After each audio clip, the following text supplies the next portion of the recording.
votre émission avec le Casino Barrière de Montreux. Philippe Morax. Bon, paraît qu'il est marrant, alors fais-nous marrer. À cette heure-ci, c'est quand même pas toujours évident. Ça pique un peu, c'est tôt, hein? Comment ça va? C'est pas facile comme question. Rassurez-vous, on va se marier un peu après. Alors de si tôt le matin, c'est trop chouette. Bon, alors tu as gagné 50 francs. C'est pour une champagne. Ouais. On est là pour découvrir les choses. T'as tout dit. Contente d'être en Suisse, c'est un pays que j'affectionne particulièrement. Vous êtes suisse? Ouais. Et j'ai souvent des idées mauvaises. Bon, bah, t'auras pas ton scoop ce matin. Ça s'appelle le coup de marteau. Incroyable. C'est moi qui pose des questions. L'invité du matin. Le canton de Vaud renforce sa politique de mobilité durable avec plusieurs initiatives majeures pour réduire les émissions de CO2 liées aux déplacements notamment. Il mise sur une multimodalité encourageant les trajets combinant divers moyens de transport pour réduire l'usage de la voiture.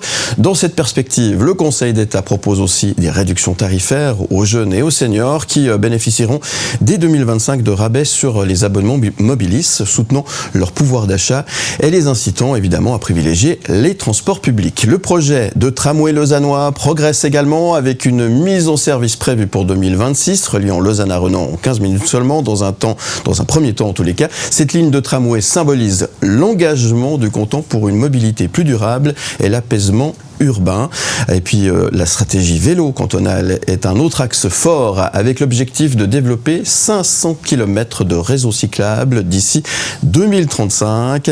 Un projet exemplaire de voie verte entre Saint-Pré et Tolochta qui met en lumière l'ambition du canton de faire du vélo une alternative sûre et accessible à tous. Et pour en parler beaucoup mieux que moi, nous recevons ce matin, devrais-je dire, Nouria Gorité, chef du département de la culture, des infrastructures et des ressources humaines. Bonjour Nouria Gorité. Bonjour. Comment ça va? Ça va? Super. Bienvenue tout Merci. d'abord. Merci d'être avec nous ce matin pour parler mobilité, pour parler politique des transports. Et le moins qu'on puisse dire, c'est qu'il y a du pain sur la planche. Hein. Ah oui, ça tombe pas. Ça tombe pas, il y a pas mal de choses, pas mal de projets un petit peu partout. Alors on parlera de Lausanne et sa région, le Grand Lausanne, comme on a bien sûr plutôt l'habitude de l'appeler, mais ça bouge aussi notamment dans les Alpes. Hein. On peut parler de l'Aisin, un beau gros projet qui est aussi en cours. Comment on fait pour gérer tous ces dossiers en même temps? C'est colossal comme travail. Je le disais, il y a du pain sur la planche. Oui. Bon, écoutez, ça c'est d'abord c'est l'ambition du Conseil d'État. Hein. Quand je suis arrivée en fonction en 2012, le constat c'était qu'il fallait développer une mobilité qui soit adaptée aux besoins de chaque région. Et le canton de Vaud, on dit de lui d'ailleurs que c'est un pays. C'est parce qu'en fait, parce qu'il est vaste, étendu, mais il a aussi des typologies et des caractéristiques propres à chaque région. Et il fallait donc, disons, constater qu'il fallait aussi offrir une alternative à la voiture, pas uniquement aux résidents et résidentes qui habitent proches des centres urbains. Et donc c'est ainsi qu'on a développé toute l'architecture du RER vaudois en développant des accessibilités, en le faisant aller jusqu'à Grandson, dans le nord vaudois. On a renforcé les liaisons en direction de Payerne, d'Avanches. On a aussi développé jusqu'en direction de Aigle. B aussi, et même à la vallée de Joux. Disons maintenant, on a une liaison directe jusqu'à la vallée de Joux. Et donc cette architecture globale du RER vaudois, c'est le système important pour nous parce qu'il permet à tous les habitants de toutes les régions du canton d'avoir une offre en train. Donc c'est quand même le champion de la mobilité. Puis de se raccrocher au train de grande distance. Puis une fois qu'on a posé cette architecture, autour d'elle, on a développé des projets de bus qui se raccrochent aux gares en correspondance. Et puis, dans ces gares, il fallait aussi développer ce qu'on appelle les interfaces de transport, favoriser le passage d'un mode de transport à l'autre pour celles et ceux qui, par exemple, devraient venir en voiture parce qu'il n'y a pas de solution dans leur commune, bien entendu, et de pouvoir garer sa voiture proche d'un train. Et puis, voilà, ensuite, par le jeu des correspondances, d'avoir l'ensemble de l'offre ferroviaire à disposition. Donc, c'est, si vous voulez, une stratégie globale. On ne développe pas les projets comme ça au hasard. Évidemment. Ça repose sur une architecture globale de la mobilité où on essaye de développer le bon mode au bon endroit. Alors on l'a dit, c'est une stratégie globale, c'est important, mais c'est plus qu'une stratégie. Aujourd'hui, c'est une véritable nécessité. On voit que les routes sont encombrées. Ça devient plus que nécessaire de changer de modèle, enfin, en tout cas, de passer au train, aux mobilités douces, comme on dit. Oui. Bon, ce que je dis toujours, c'est évidemment, je vous parle des moyens qu'on met à disposition, mais les moyens, c'est pas le but. Le but, c'est quoi? Le but, c'est justement de permettre à chacune et à chacun de faire des choix. Aujourd'hui, c'est l'absence souvent d'infrastructures de mobilité ou de solutions de mobilité qui contraint le choix. Si vous n'avez pas de train, c'est difficile qu'ensuite on vienne vous dire qu'il faut faire le choix du train. Et donc la responsabilité des pouvoirs publics, c'est de développer les infrastructures pour pouvoir justement offrir ce choix. Quand je parle d'infrastructures, ça peut aussi être des infrastructures de mobilité douce.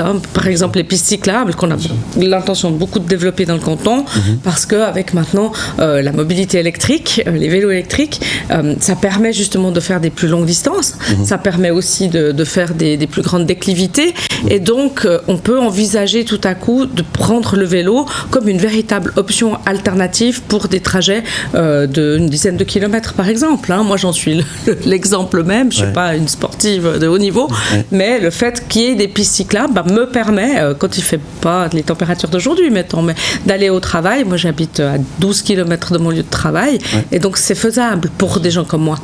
Et donc on est devenus des multimodaux, c'est-à-dire que moi aujourd'hui ici je suis venue en voiture, d'autres fois je prends le train, d'autres fois le vélo, et donc c'est vraiment une architecture globale de solutions de mobilité qu'on doit offrir, parce que justement il y a des enjeux climatiques, vous le rappeliez. Oui. Et on va y revenir d'ici quelques instants. Le plus compliqué dans tout ça, c'est changer les habitudes des gens, c'est ça? Oui, je pense que tout le monde s'accorde sur l'idée générale. Et après, ce qu'il y a de plus difficile, évidemment, c'est de se voir contraint soi-même. La mobilité, c'est très particulier parce que c'est une politique publique qui postule qu'on a toutes et tous un besoin personnel, individuel. Moi, j'ai besoin, d'une place de parc devant mon travail. J'ai besoin, d'une route, disons, fluide de mon point A à mon point B. J'ai besoin, d'un bus, d'un train, etc. Mais il se trouve que les réponses, elles sont toujours collectives. Il faut les articuler à l'aune de l'ensemble de la collectivité. Donc, il faut organiser ce système autrement que ça ne peut pas reposer sur des besoins à la carte, disons, personnels.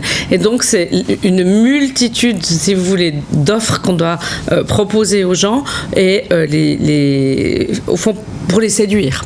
Je pense que la stratégie de la contrainte, elle marche moins bien que la stratégie de la séduction en matière de transport. D'ailleurs, on le voit très bien, quand on amène un train, j'avais fait l'exemple avec Grandson. À l'époque, quand on avait amené le RER à Grandson, les gens me disaient, mais qu'est-ce que tu vas mettre un train à la demi-heure à Grandson?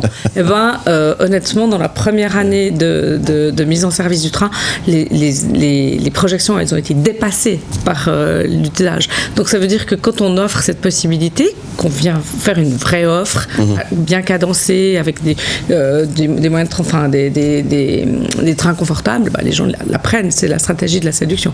Mais oui, ça nécessite un petit décentrement. Merci Nouria Gorité. On va marquer une première pause. On a choisi une musique pour vous qui va peut-être vous inspirer et vous rappeler quelques petits souvenirs. Un petit week-end à Rome, ça vous tente? Oui. On a vu cette photo sur Instagram. J'y étais ce week-end. Un petit week-end à Rome avec Étienne Dao qu'on retrouve juste après la pause. Vous ne bougez pas. À tout de suite sur M et sur Canal+ en clair. Philippe Morax. Bon, paraît qu'il est marrant, alors fais-nous marrer. À cette heure-ci, c'est quand même pas toujours évident. Ça pique un peu, c'est tôt, On est là pour découvrir les choses. T'as tout dit. L'invité du matin. Avec Nouria Gorité, notre invité ce matin. Merci d'être avec nous pour nous parler mobilité douce, multimodalité. C'est ça un peu le terme plus précisément. Oui, multimodalité, oui. C'est ça, puisque... L'idée générale, c'est en fait de décrire un peu ce qu'on fait beaucoup. C'est-à-dire qu'on est tous un peu des multimodaux. C'est-à-dire qu'on choisit un mode de transport qui est adapté au trajet qu'on fait, en fonction de sa distance, du nombre de personnes qu'on va croiser sur sa route ou pas. Alors on a parlé notamment du train tout à l'heure, puisqu'on est dans les chemins de fer, parlons notamment de l'avancée du tram, on le rappelle, c'est pour du tramway, c'est pour 2026. On sera dans les délais? Oui, on sera dans les délais. Prêt? Oui, enfin, à moins qu'on ait encore des surprises, mais voilà, je pense qu'on pourra, sauter dans un tram en 2026 et plus tard venir vous voir avec l'extension du tram. Avec grand plaisir. Ça va tout changer. Hein. Peut-être rappeler aux gens que là, le modèle qu'on connaît, en tout cas aujourd'hui, dans l'ouest lausannois, entre Lausanne, Renan et jusqu'à Bussigny plus tard, sera complètement différent dans quelques temps. C'est ça? Oui, c'est ça. Ce projet de tram, il va complètement refaçonner tout l'Ouest. D'ailleurs, dans chaque ville qui a vu le retour ou l'arrivée du tram, on a vu des transformations urbaines très importantes. Le tram, on prévoit quand même qu'il ait 17 millions d'utilisateurs dès sa première année de mise en service. Donc ça veut dire que ça va offrir véritablement une respiration pour désengorger la circulation dans l'Ouest. On dit que l'agglomération lausannoise pousse à l'ouest, à savoir que c'est là où elle se développe énormément. Vous en êtes un exemple. Nous y sommes. Oui, c'est ça, parlons. Et donc aujourd'hui, c'est vrai que les solutions de mobilité, c'est soit le train, bien sûr, mais ou le bus qui est complètement surchargé. Si on regarde la ligne 17, elle est complètement surchargée. Et donc le tram, il va venir structurer comme ça le territoire, apporter une vraie réponse. Le train, c'est une vraie réponse pour des déplacements massifs, mais de plus longue distance. Il n'y a pas d'arrêt intermédiaire entre Malais et, disons, Lausanne. Le tram, justement, c'est un moyen de transport qui est très capacitaire et en même temps qui offre des arrêts très réguliers, très confortables pour desservir tous ces territoires qui ont vu quand même leur densité s'accroître ces dernières années. Et donc, ça va être une solution qui va vraiment façonner, comme à l'époque le M2 a complètement refaçonné la ville, parce que l'arrivée d'un transport, c'est pas seulement des solutions de transport. Ça l'est, bien entendu, c'est le but premier, mais autour de ces infrastructures de transport, on voit que la ville se réorganise, se façonne. Le M2, il a transformé complètement le rapport des gens à l'espace et à l'urbanisme. Et je sais que quand le tram arrive, c'est exactement le même, disons, mouvement qui s'opère. Et donc voilà, jusqu'en 2026, on va finaliser cette première étape. Et tout prochainement, je vais venir avec la demande de financement devant le Grand Conseil pour l'extension du tram entre cette fois Renan et Villars-Sainte-Croix. C'est l'étape qui va vous concerner ici, dans les communes au-delà de Renan. Et là encore, disons pour l'instant, ça se passe bien. Donc le retour du tram, parce qu'il y a quelques années, le retour du tram, mais oui, parce qu'on refait l'histoire. Vous le dites justement, on avait un tram extraordinaire qui allait d'ailleurs jusque dans le Jura. On appelle à l'imaginer aujourd'hui. Mais on a déconstruit ces infrastructures parce qu'à l'époque, dans les années 60, c'était l'arrivée de la voiture qui était synonyme de modernité, de prospérité, de liberté. Aujourd'hui, on en est revenu. On sait que, disons, voilà, et on refait l'histoire. On essaye justement au contraire de réorganiser l'espace et on essaye aussi de ne pas faire les mêmes erreurs que par le passé. Par le passé, on a fait place nette pour la voiture. Aujourd'hui, on cohabite. On essaye de mettre des espaces de cohabitation. On a conscience qu'il y a des gens qui pourront jamais faire le choix du transport public parce qu'on ne peut pas amener un train dans chaque commune. Enfin, il y a plein de situations, puis des moments de sa propre vie. Des fois, on est obligé d'être en voiture parce qu'on a un travail qui ne permet pas de faire autrement, parce qu'on doit se déplacer en voiture. On a une réalité de vie, on doit accompagner un parent malade, un enfant ici. Et donc, on essaye de ne pas être... On est non-binaire en matière de mobilité. Très à la mode en ce moment. Donc, le projet est en bonne voie, si je peux me permettre ce jeu de mots. C'est un jeu de mots, mais voilà, on peut le dire. Léo de Garrigue. Oui, vous mettez beaucoup en avant la diversité des solutions. Elle est importante, cette notion de choix dont vous parliez. Oui. La notion du prix également est une notion importante dans le choix qu'on peut faire aussi à ce moment-là. C'est vite, on voit si ça coûte cher. Et vite, le train coûte plus cher que la voiture aussi. C'est un enjeu important pour vous sur les années à venir pour rendre l'AG moins cher, par exemple, aussi de rendre le train moins cher. C'est un des enjeux importants. Alors, le prix, indiscutablement, est un des éléments d'appréciation. Ce qui est de très cher aujourd'hui, c'est précisément qu'on ait des multimodaux, si je peux me permettre, parce qu'on a à la fois les coûts fixes de la voiture. La voiture, elle coûte tout aussi cher que les transports publics, mais le coût, il est différent. La voiture, vous avez des coûts très chers qui sont des coûts fixes. Il y a l'achat de la voiture, ça c'est voilà. Indépendamment du nombre de kilomètres que vous faites, vous devez acheter une voiture, vous avez des assurances, vous avez des taxes, vous avez les solutions de parquage, vous avez l'entretien, le changement des pneus, enfin toutes ces choses qui coûtent indépendamment du fait si vous prenez ou pas la voiture tous les jours ou pas. Ça c'est des coûts fixes. Ensuite la voiture c'est moins cher au kilomètre parcouru, mais on oublie souvent de calculer les coûts disons structurels. À l'inverse du transport public qui lui va vous coûter en fonction de vos besoins de déplacement. Si vous faites des usages fréquents, vous allez prendre un abonnement. Si vous habitez très loin, si vous habitez Vevey puis que vous travaillez à Nyon, voilà, vous avez un coût qui est plus cher, disons, sur le type d'abonnement. Et le problème qu'on a quand on est multimodaux, c'est qu'on a les deux. Et donc c'est l'addition souvent des deux coûts. Vous avez des coûts structurels liés à la voiture et des coûts disons de fonctionnalités liées au transport public. Et ça, souvent, on se rend compte que dans le portefeuille mobilité, ça a tendance à augmenter ces dernières années, dans les budgets des ménages, qui n'est pas seulement lié au coût spécifique de l'un ou l'autre, c'est aussi l'addition des deux. Mais indépendamment de ça, nous, c'est pour ça qu'on a, disons, deux approches. La première, c'est de dire, on doit continuer de développer l'offre. On a commencé, comme je le disais en début d'interview, à offrir des solutions de mobilité sur l'ensemble du territoire. On doit pouvoir continuer à le faire. Et donc pour ça, il faut de l'argent. L'argent public, ça, comme disait Pascal Broulis à l'époque, ça ne pousse pas sur les arbres. Et donc il faut qu'on utilise l'argent à bon escient. Et donc de pouvoir conserver une bonne capacité d'investissement, mais pas seulement pour réaliser les infrastructures, parce que ça c'est l'investissement, mais ensuite pour les faire fonctionner. C'est des coûts d'exploitation annuels très importants.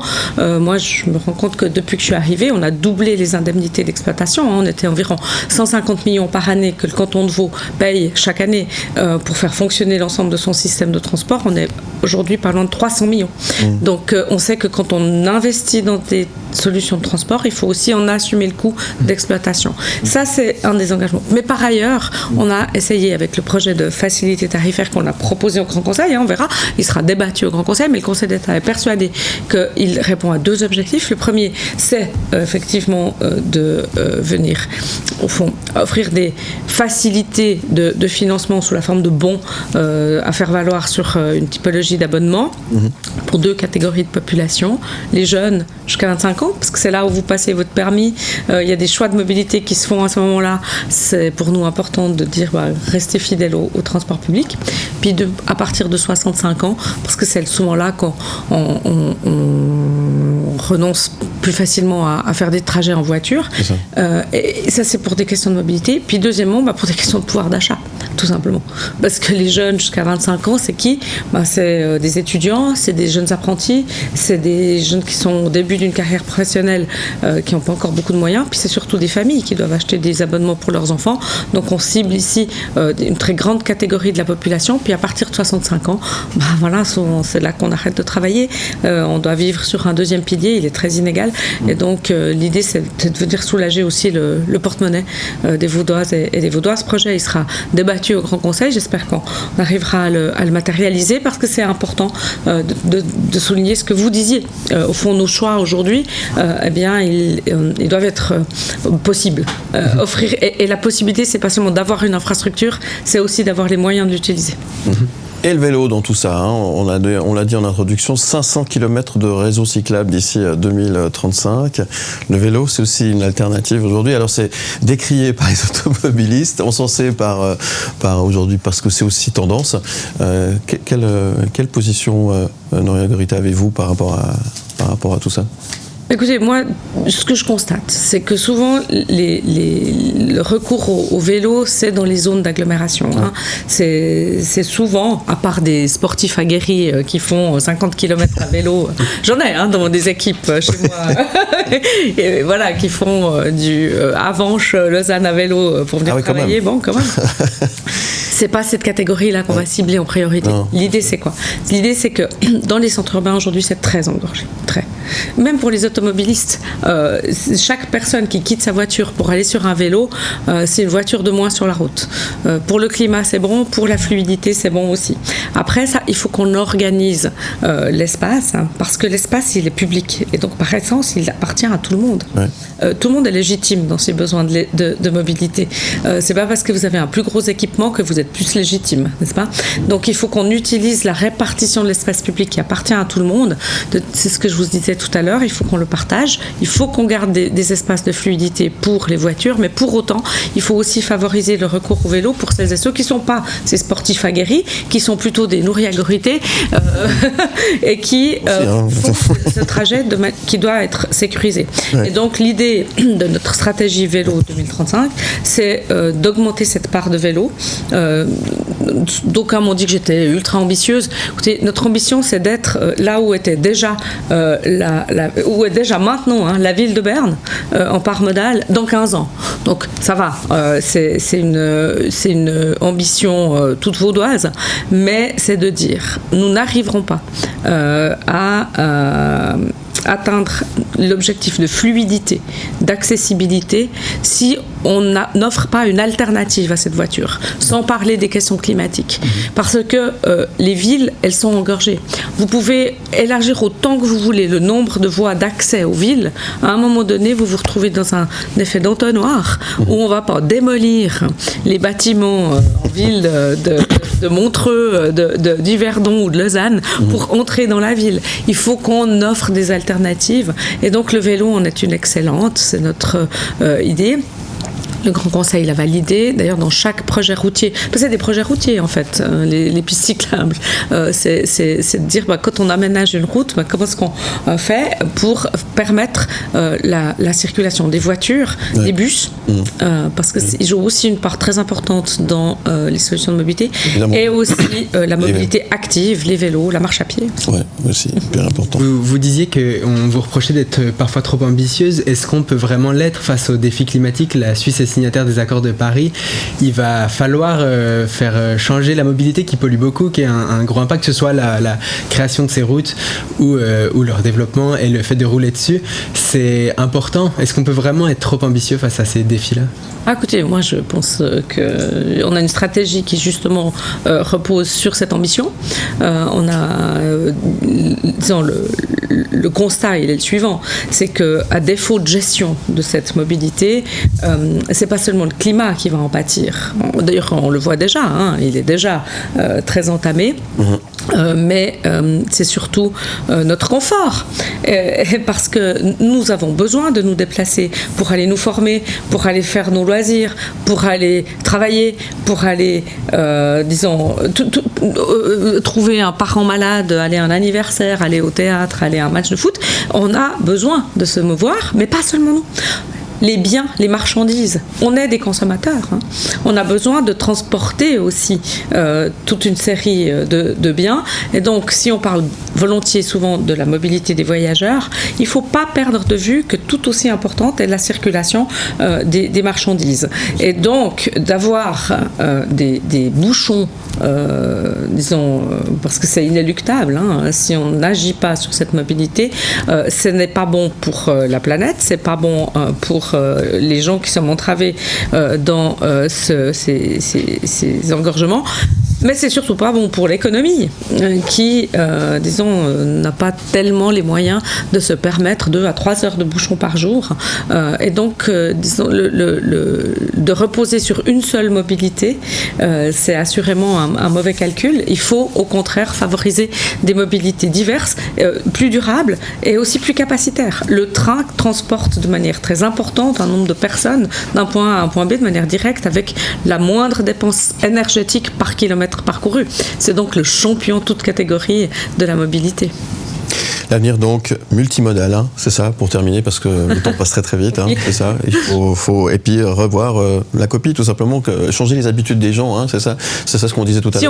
Si on peut. Il y a des gens qui peuvent pas. Moi, je suis pas là pour faire la morale aux gens. Je dis toujours, moi, j'ai pas une attitude moralisatrice. Moi, ma responsabilité en tant que ministre des Infrastructures, c'est vraiment de développer ces choix en offrant des alternatives. Merci beaucoup, Noria Goïta. Qu'est-ce qu'on peut vous souhaiter aujourd'hui? On peut me souhaiter Belle journée. une belle journée. Déjà. Oui.